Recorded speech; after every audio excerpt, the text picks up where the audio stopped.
नमस्कार, आपण पाहत आहात विश्वात्मक लोकस्वामी वार्ता न्यूज।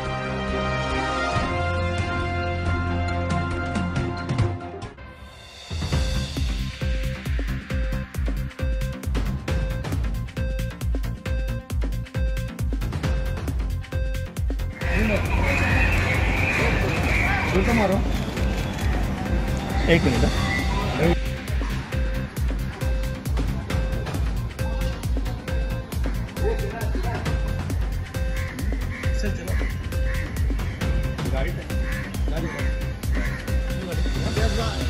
सॉरी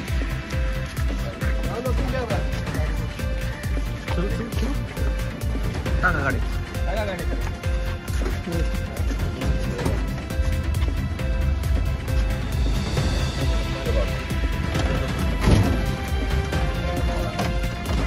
वडाळा पोलीस स्टेशनला 85/2024 हा एका 12 वर्षीय मुलाचे मर्डरचा गुन्हा दाखल होता। जानेवारी महिन्यामध्ये एक 12 वर्षाचा मुलगा जो मिसिंग झाल्याबाबत पोलीस स्टेशनला तक्रार झाली, त्याप्रमाणे आपण 363चा गुन्हा दाखल करण्यात आला होता। इन द इन्व्हेस्टिगेशन आपल्याला 2 महिन्यानंतर त्या मुलाचा मृतदेह मिळाला। त्यानंतर आपण मर्डरचे आणि अलर्ट सेक्शन आपण दाखल केले। तपासामध्ये आपल्याला असं निष्पन्न झालं की एक त्यांच्याच एरियामध्ये राहणारा जो आरोपी होता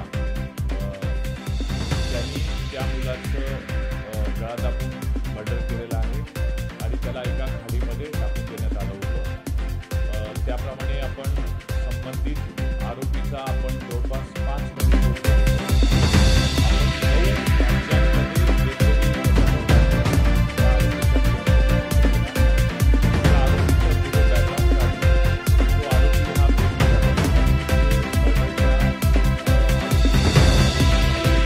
मध्ये तो पॅरोलवरती जंप करून तो आपल्या हद्दीमध्ये इथं राहायला आला होता। जवळपास 1 ते 1.5 वर्ष आपल्या वडाळा पोलीस स्टेशनच्या हद्दीमध्ये राहत होता।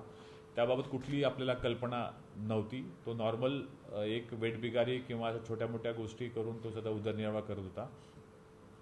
ज्यावेळेस ही घटना मर्डरची घडली त्यानंतर आपण त्याचा वेगवेगळ्या पोलिसांच्या मदतीने वेगवेगळ्या क्राईम ब्रँचचे जे आहेत बाहेरच्या राज्यातील युनिट त्यांच्या मदतीने आपण तपास केला असता हा ज्यावेळेस आपल्या हद्दीतून जो गेला निघून गेला होता तो जम्मू काश्मीर मार्गे 21/8/2024 साली रोजी तो दिल्लीमध्ये रेड लाईट एरियामध्ये आला होता। तिथले आपल्या इन्फॉर्मरने त्याला दिल्ली पोलिसांच्या ताब्यात दिलं।